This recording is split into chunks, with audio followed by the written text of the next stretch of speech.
Salutations, ladies and gentlemen, the Knife Raven here, back again after another video, and yes, I'm keeping up the schedule. Long may it live. Now, today's going to be a quicker video, as this is a knife that I don't have as much to say about, but it's still interesting nonetheless, and I figured I would showcase it. This is a knife from Spain. Now, I don't have any other knives from Spain, aside from this one, and I must say, for my one and only knife, I am impressed.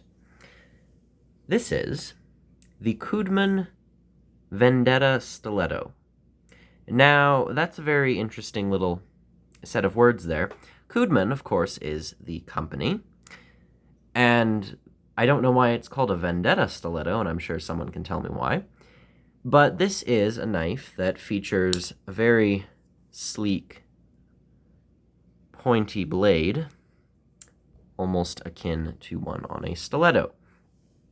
Now, for the typical Italian stiletto switchblade style knife, this isn't anywhere close, obviously, but you can still see that this knife has a very, very pronounced tip on it. So, yeah, without further ado, I'll just give a quick look around it, as it is a neat little knife that didn't cost all that much when I originally got it. So starting off, we have brass pins and a very large, I guess you could say, brass rivet up here, a rivet at the pivot, and you can see it on the other side, steel liners, and a steel spring, stainless steel. Blade is pretty much dead center, although it's, no, not quite. It's a little bit off to the right, although that could probably be corrected easily enough. Still very good centering. Gapping is actually not that bad here. Holding it up to the light, surprisingly, a bit shines through here. But up here, this may look like a gap. It's actually the spring is a little bit lower than the liner and creates the illusion that there's a gap. But there is no gap up here. Nothing shines through when it is held up to the light. So, overall, a fairly clean back. The grind is even. One side isn't considerably thicker than the other, and they are symmetrical, which are things that I think are desired in a knife, having symmetry. Knife opens with a nail nick, although there is more than enough here to pinch. Pull weight is interesting. This is what I would say is a very rare form of mechanism, and it's a slip joint, but it's a special kind of slip joint, and I think there's actually a name for it called the notch mechanism. And what this essentially is it's a better slip joint. Slip joints are quite simple. You have a back spring that runs the length of the knife, and you have a cutout in the blade, which is very hard for the camera to pick up. It's easier to see there. So there's a little bit of an indent there, and the spring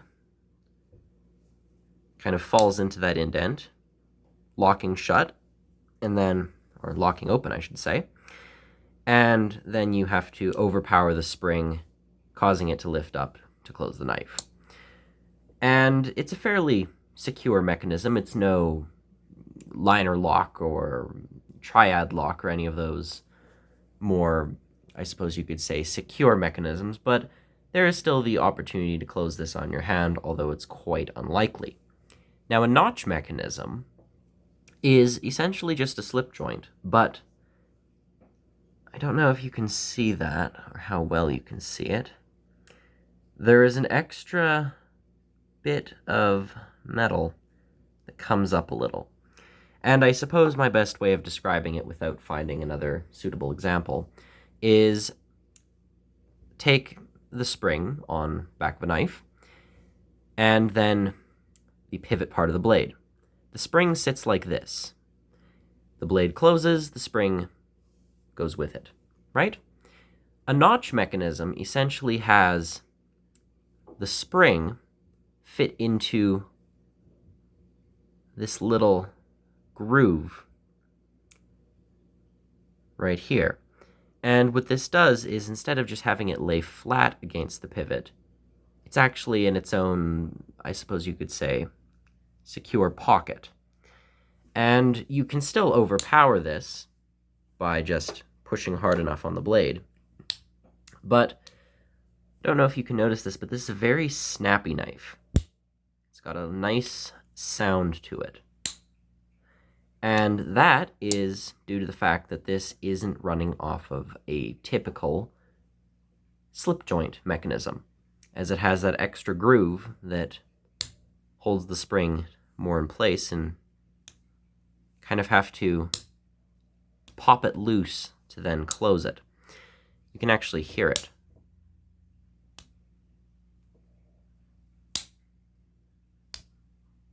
Most knives would just simply start the closing process and you wouldn't hear anything, but with this, you can actually hear the sound of that, the spring exit that, I suppose you could say, pocket. So, very interesting mechanism that I just did a terrible job of describing. But in summary, this mechanism is just like a slip joint, but with almost an extra step, I suppose. Closing and opening it is the same. It just adds an extra degree of safety, as you have to first overpower the initial notch, and then you can close the blade as normal.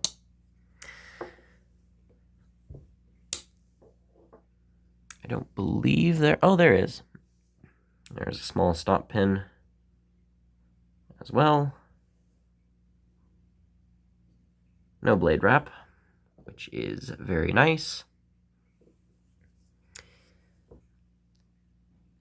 You've got your logo, Cudeman, with their, I suppose, mascot, or if not mascot, their signature of the elephant. And you have this, Molibdeno Vanadio, or Vanadio. My pronunciation, I'm sure, is laughable. But this is the steel featured on this knife, and I believe it translates to Molybdenum Vanadium. And it is an interesting steel from what I know. Definitely not super steel by any means, but it probably performs within the realm of a 440C or a 420HC. And of course, it is made in Spain. Extremely minimal blade play, but nothing severe by any means. And of course, the handles here are olive wood. I would say this is more typical of what olive wood generally looks like. I know the Arthur Wright Ettrick that I reviewed recently in olive wood does kind of blow this out of the water, but that I think was a special case because this is what most would expect from olive wood. Has a nice grain to it. You can see it's very dark here and becomes a bit lighter in the center with these nice stripes running through.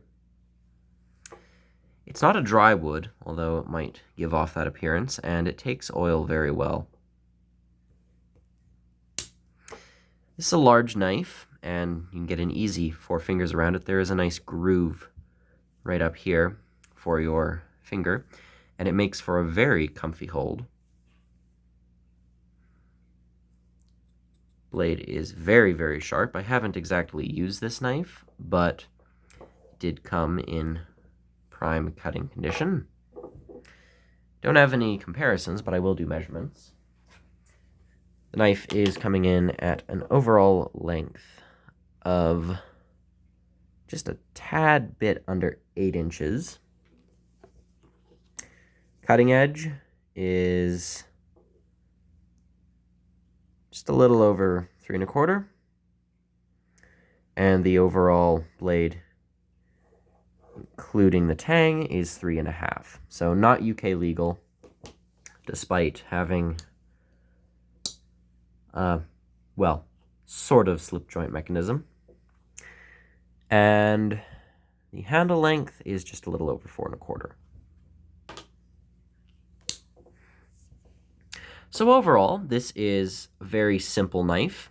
There wasn't any time wasted on polishing the blade or the handle.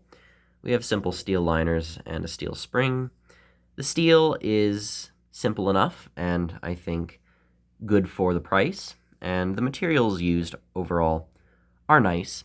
I think the design is unique, but still has an air of simplicity that would be recognizable really to any country that's ever had a history of knife making. This would look like a pretty typical farmer's knife or a peasant's knife, and I think that the larger blade does make it quite utilitarian, especially with that fine point.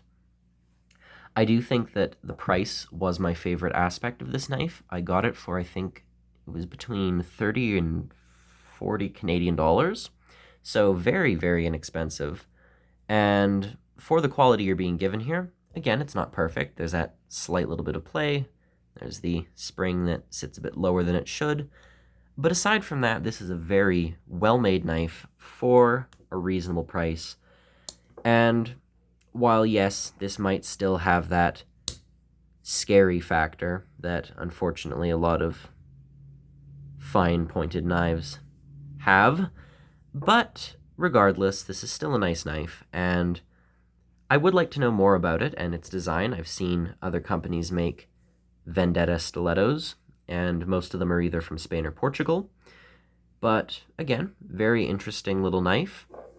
And I've had it for, I think, going on, it's been over 2 years that I've had this. Not quite 3, but it's easily been 2 years. And while I haven't used it nearly as much as a lot of my other knives, I still think that I wouldn't be against putting it into a rotation every now and then. But overall, it's a very nice, simple knife, and I apologize for my inability to properly articulate the mechanism. But this is something that I discussed in my La Guiole video, as I believe it featured a similar mechanism with that notch. But very interesting little piece, and I very much enjoy it. So, thank you for watching. This has been the Cudeman Vendetta Stiletto, and this is the Knife Raven. As always, signing off. Goodbye.